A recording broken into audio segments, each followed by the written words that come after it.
আজ আমি প্রথমবার আমাদের হুগলি জেলার অন্তর্গত এক বিশেষ ঐতিহ্যময় মন্দিরের দর্শনে রওনা দিয়েছি।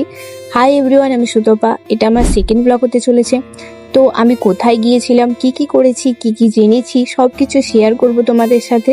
সো তোমরা শেষ অবধি দেখতে থাকো। আমরা যেহেতু রাস্তা জানতাম না, তো পুরো রাস্তাটাই আমরা ম্যাপ দেখে এসেছি।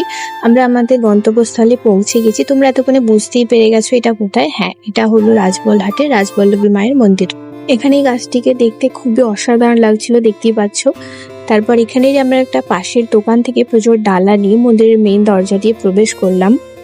সেদিন এতটাই গরম ছিল যে কি বলবো, ওখান দিয়ে খালি পায়ে হেঁটে যাচ্ছিলাম, মানে হেঁটে যাওয়া যাচ্ছিল না, আমি তো ছুটে চলে গেছিলাম।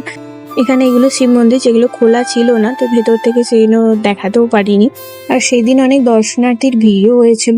পুজো দেওয়াগুলো পুজোর ডালিটা নিয়ে আমি দাঁড়িয়েছিলাম। এবার চলো তোমাদেরকে মায়ের দর্শন করাই। এই রাজবল্লভী মা কিন্তু স্বয়ং মা দুর্গা, কালী আর সরস্বতী মায়ের মিলিত রূপ।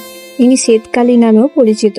এখানে প্রত্যেক দিন পুজো হয়। পুজোর পর প্রসাদ বিতরণ করা হয় এবং বেলা 1টার পর ভোগ খাওয়ানো হয়। ভোগের মূল্য 40 টাকা কুপন।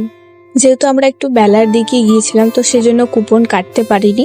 আর এখানে দেখতে পাচ্ছ, এখানে ধূপ মোমবাতি জ্বালা হয়। তো এটা এতটাই তাপ ছিল, তো আমি পারিনি। তাই জন্য ওকে দিয়ে আমি আগে ধূপটা দেওয়া করেছিলাম। তারপরে আমি মোমবাতি জ্বালাতে গেছিলাম।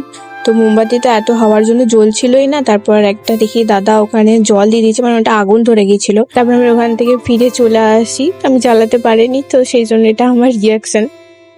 তারপর এখানে একটা সাইডে দেখি যে একটা বাগান মতো আছে, এখানে দেখছি পদ্ম ফুলও ফুটেছে, বেশ ভালো লাগলো। তো আমিও সেটা ক্যামেরা বন্দি করে নিলাম।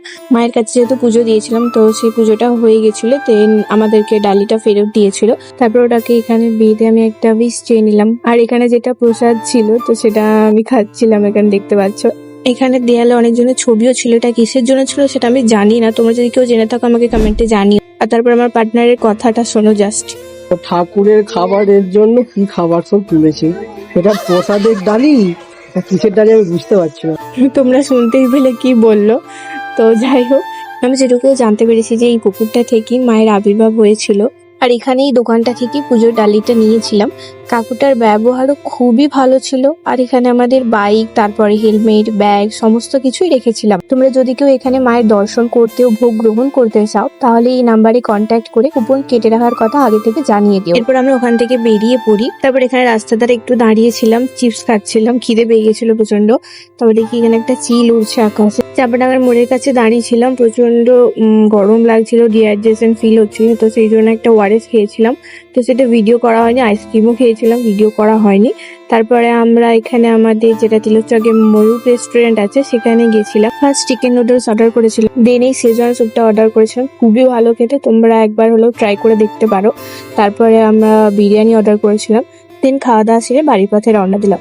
তো তোমাদের এই ব্লগটা আজ কেমন লাগলো আমাকে কমেন্টে জানিও। আর তোমরা কেউ আগে এখানে এসেছো নাকি তাও জানিও।